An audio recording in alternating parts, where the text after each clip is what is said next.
Saya Aloysius Heri Wahyunarto, calon guru penggerak Angkatan 8. Dari SD Marsudirini Santo Yosep Kabupaten Magelang Provinsi Jawa Tengah. Pada kesempatan kali ini, saya akan memaparkan koneksi antar materi modul 1.1 tentang kesimpulan dan refleksi pemikiran Ki Hajar Dewantara. Ki Hajar Dewantara menjelaskan maksud tujuan pendidikan, yaitu menuntun segala kodrat yang ada pada anak-anak agar mereka dapat mencapai keselamatan dan kebahagiaan yang setinggi-tingginya, baik sebagai manusia maupun sebagai anggota masyarakat.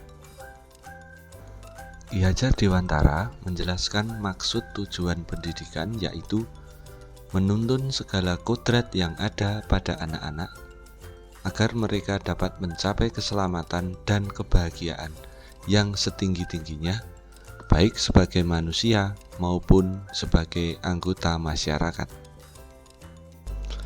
Dalam menuntun laku dan pertumbuhan kodrat anak, Ki Hajar Dewantara mengibaratkan peran pendidik seperti seorang petani atau tukang kebun. Petani hanya dapat menuntun tumbuh kembang tanaman. Pendidik itu hanya dapat menuntun tumbuh atau hidupnya kekuatan kodrat yang ada pada anak-anak agar dapat memperbaiki lakunya, bukan dasarnya hidup dan tumbuhnya kekuatan kodrat anak.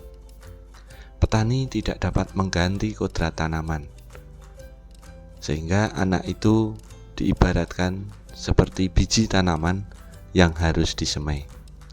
Bila biji jagung ditempatkan di tanah yang subur dengan mendapatkan sinar matahari dan pengairan yang baik, maka meskipun biji jagung adalah bibit jagung yang kurang baik atau kurang berkualitas, dapat tumbuh dengan baik karena perhatian dan perawatan dari Pak Tani. Demikian pula sebaliknya, meskipun biji jagung itu disemai dari bibit yang berkualitas baik, namun tumbuh di lahan yang gersang dan tidak mendapatkan pengairan dan cahaya matahari serta perawatan khusus dari Pak Tani, maka biji jagung itu mungkin tumbuh namun tidak akan optimal. Sehingga sebagai seorang petani harus merawat tumbuh kembang sesuai tanamannya.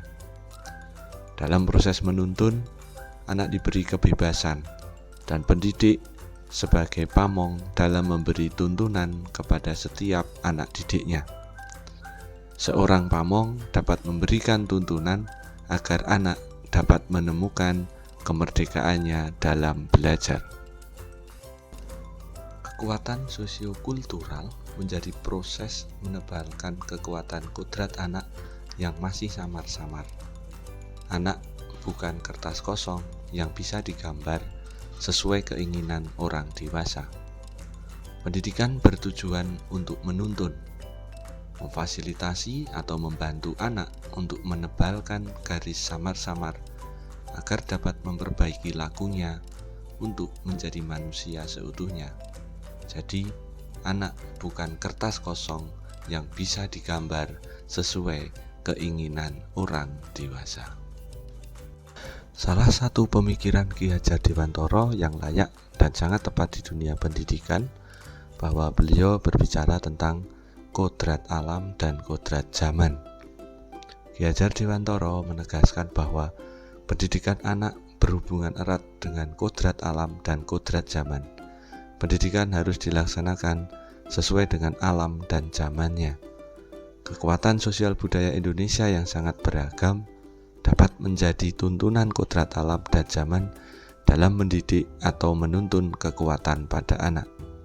Artinya di sini kita harus senantiasa memperhatikan alam lingkungan seperti apa tipe masyarakat kita dan daerah sekitar kita. Bagaimana tuntunan zaman ini terkait dengan pendidikan yang harus senantiasa diperhatikan oleh setiap guru. Ki Hajar Dewantara juga mengingatkan kita tentang pentingnya budi pekerti. Beliau mengatakan, budi pekerti menjadi bukti nyata keselarasan hidup antara cipta, rasa, dan karya. Keselarasan hidup anak dilatih melalui pemahaman kesadaran diri yang baik tentang kekuatan dirinya, kemudian dilatih mengelola diri agar mampu memiliki kesadaran sosial.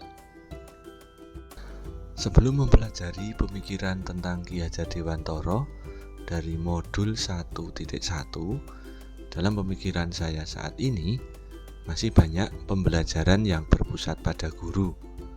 Guru belum menerapkan pembelajaran yang berpusat pada murid. Guru juga belum mengembangkan keterampilan abad 21, termasuk diri saya saat ini.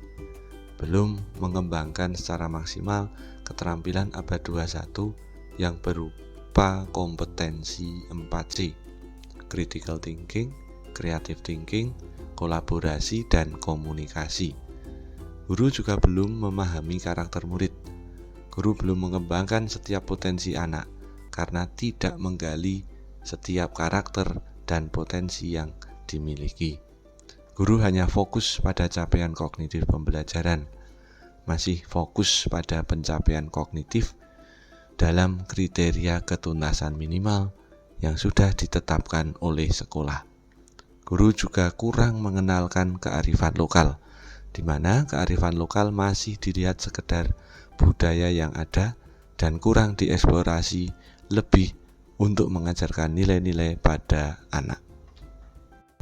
Puji Tuhan, melalui program pendidikan guru penggerak ini, dengan berbagai kegiatan yang sudah diberikan, seperti proses belajar mandiri, kegiatan diskusi kelompok, diawali dengan mulai dari diri, lalu eksplorasi konsep, kemudian ada ruang kolaborasi dan eksplorasi konsep.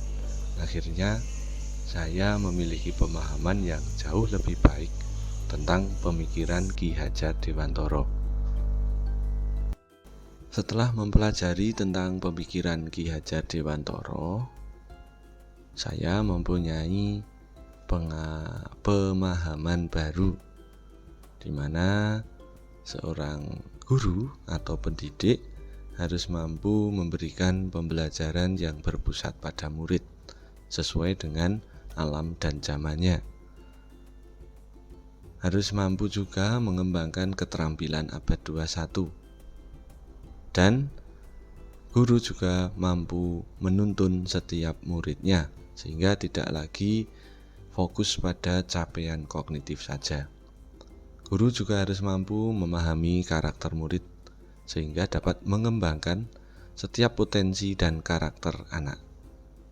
Selain itu, penanaman budaya religius dan mengenalkan kearifan lokal itu juga baik diajarkan karena di sana banyak nilai-nilai yang dapat dijadikan bekal pada anak didik kita. Implementasi Ki Hajar Dewantara ini seharusnya segera kita mulai. Dengan demikian, pemikiran hebat Ki Hajar Dewantara dan luar biasa ini sungguh ada dan bisa kita laksanakan di setiap satuan pendidikan kita masing-masing.